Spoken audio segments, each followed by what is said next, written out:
Salam sejahtera, Daily Wisdom hari ini bersama saya, Pendeta Emeritus Andreas Gunawan. Tema yang saya mau sampaikan adalah berkat tahun baru. Nah, saudara-saudara, perjalanan hidup kita ini bagaikan air sungai yang mengalir. Kita selalu melihat air sungai yang mengalir, tapi kita lupa bahwa sebenarnya air sungai itu selalu bergantian. Yang mengalir itu akan pergi, kemudian akan datang lagi air yang baru. Nah, bagaimana kita merasakan bahwa itu adalah air yang baru? Dan bagaimana kita bisa menangkapnya? Air yang baru datang itu. Tentunya saudara akan menjawab, ya dengan alat. Tapi bagaimana dengan tangan? Kita sulit menangkapnya. Dan kita tidak bisa membedakan mana air yang lama, mana air yang baru, apakah yang lama sudah berlalu, apakah yang baru sudah datang, tetapi selalu bergantian. Walaupun air itu kelihatan, tetapi sulit ditangkap dengan tangan. Nah, itulah misteri. Misteri hidup seperti itu. Tapi Tuhan selalu ada di dalam misteri. Allah berjanji di dalam Yesaya 48 ayat 18 dan 19, demikian bunyinya. Yesaya 48 ayat 18 dan 19. Sekiranya engkau memperhatikan perintah-perintahku, maka damai sejahteramu akan seperti sungai yang tidak pernah kering, dan kebahagiaanmu akan terus berlimpah seperti gelombang-gelombang laut yang tidak pernah berhenti.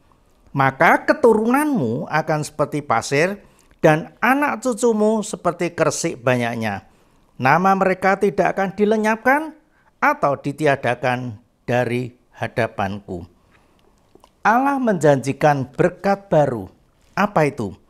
Berkat damai sejahtera. Kedua, berkat kebahagiaan. Dan ketiga, berkat keturunan. Bagaimana kita bisa menangkap berkat baru itu di tahun yang baru ini? Yang pertama adalah, mari kita mengubah hidup kita menjadi hidup yang suci dan benar di hadapan Tuhan. Tidak cukup kalau hidup ini hanya baik, tetapi harus baik plus suci dan benar. Jangan pedulikan orang yang mengatakan Anda sok suci, sok saleh, tetapi itu adalah urusan Anda dengan Tuhan. Tuhan mengatakan bahwa aku adalah penebusmu. Apa artinya? Artinya bahwa kita ini orang berdosa, sudah ditebus hidup kita oleh Tuhan, dan kita sudah dibersihkan dari dosa-dosa kita. Akankah kita mengulangi lagi hidup yang kotor, yang dosa? Maka Tuhan mau, kalau kita mau menerima berkat yang dari surga, hiduplah suci dan benar. Yang kedua, saudaraku, hidup itu belajar, bukan asal hidup. Tuhan mengatakan dalam firman-Nya yang tadi tidak saya baca, akulah penebusmu yang maha kudus Allah Israel, akulah Tuhan Allahmu. Ayat 17, yang mengajar engkau tentang apa yang memberi faedah, yang menuntun engkau di jalan yang harus kau tempuh. Dua kata, mengajar dan menuntun. Allah mengajar dan menuntun. Saudara perhatikan, jikalau kita sudah menerima baptisan, maka di sana dalam Alkitab Matius 28 ayat 20 mengatakan, pergilah jadikanlah sekalian bangsa muridku dan ajarlah. Jadi orang Kristen itu setelah dibaptis, dia tidak berhenti seakan-akan sudah mendapat tiket masuk surga, tetapi harus menjadi pembelajar. Kita harus selera untuk diajar oleh Tuhan sendiri. Dalam kehidupan kita sehari-hari, belajar itu macam-macam. Satu, belajar dari firman Tuhan. Kita membaca Alkitab, itu pun belajar. Kita mendengar khotbah, itu belajar. Kita mendengar kesaksian dari orang lain, itu pun belajar. Hidup kita itu tidak lepas dari peristiwa-peristiwa. Setiap peristiwa tentu ada pembelajaran dari Tuhan. Dan Tuhan menginginkan apa yang kita dapatkan dari peristiwa yang kita alami. Entah itu peristiwa baik atau tidak baik. Pada akhirnya kita akan mengatakan, oh ini toh yang Tuhan kehendaki untuk saya lakukan. Inikah peristiwa yang saya alami akhirnya berbuahkan seperti ini. Saya makin dekat dengan Tuhan.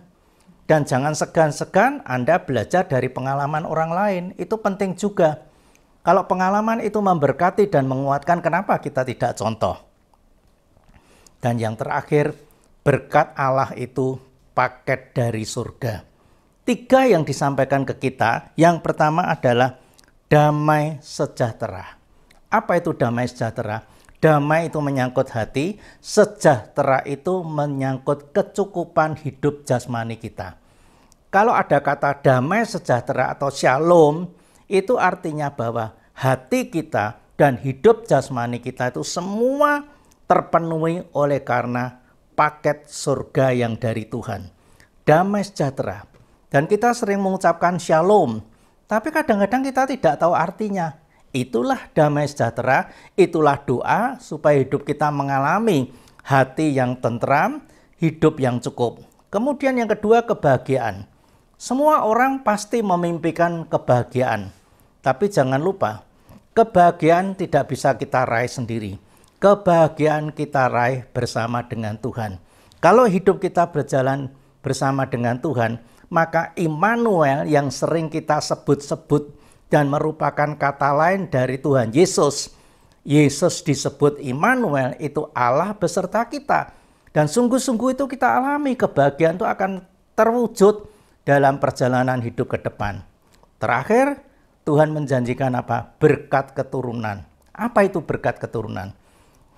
Kalau hidup kita suci dan benar di hadapan Tuhan, tidak hanya sekedar baik, maka berkat keturunan itu akan dilimpahkan pada kita. Apa yang kita tabur, itu akan kita tuai.